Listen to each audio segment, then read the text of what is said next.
Well, the digital divide is very important to me, and you're exactly right. That's one of the biggest barriers that we've experienced this, and it's not just with children. Let me make sure that we make that clear. A lot of the children used to go to the libraries. The libraries are closed right now. Right. Statistics show that between 25 to 30% of the households in the city of Cleveland don't have access to the digital tools that they need to participate in digitalization and some of those other things, to do online work and other things like that. But let me make this clear.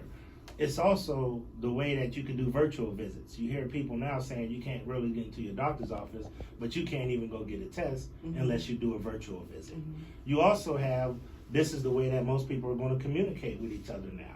I remember I was growing up and we used to watch the Jetsons, and we said we'll never be able to see anybody look at each other on the TV, but that's how I check in on my mama and them now. Yes. You know, because I want to see your face. I know that it may not be good for me to be there to see you, but if I can pull up this phone and see you face to face, then I know you're okay. So I think the digital divide is important. I've been working with Digital C to do a pilot project in the Woodhill neighborhood, and then also the Fairfax neighborhood, where we basically have made made quality equipment and internet service available to residents in those areas so that they can have better connectivity with the world. Because as you see, doing everything, we're moving to an online way. And when you're talking about people living in isolation and people being asked to stay home, because I don't want everybody to be fooled. 80% of my time when I'm not riding around in the neighborhood is at home. I'm not running around when I don't have to. But that's because I can stay in touch with people digitally. So that's important that we look at that, and this is another gap that's been exposed in our system. Councilwoman? Oh, absolutely right. It's a question of equity, and majority of Cleveland households don't have good quality internet access outside of maybe a cell phone, a smartphone, and it puts us at a disadvantage. And that falls primarily on communities like wards 5 and 6 are the communities we represent, and a lot of East Side and low income neighborhoods, and so certainly.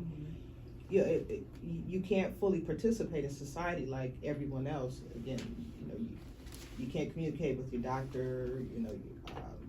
You can't put in job applications, and there's just so many other ways. You don't have access to ready information that other people may have. So it's a big question of equity. Yeah, and how do we, is there anything going on in Ward 5 similar to what Councilman Griffin described, that the program that is available to Ward 6? We've done some things with Digital C already. Digital C came in maybe 4 or 5 years ago, well, 3 or 4.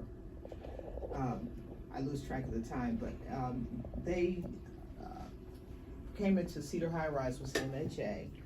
Trained residents on how to use computers, and at the end of the training sessions, they gave all the residents who participated, they gave them refurbished laptop computers. And in addition to that, Digital C helped us to install Wi-Fi in the building. And at that time, the Cedar High Rise had the best Wi-Fi in the city. And we've also done other projects with them, and we also I have, and I know Councilman Griffin has, as well as other colleagues, we support other digital literacy programs in our community. We have a learning lab across the street at Rainbow Terrace.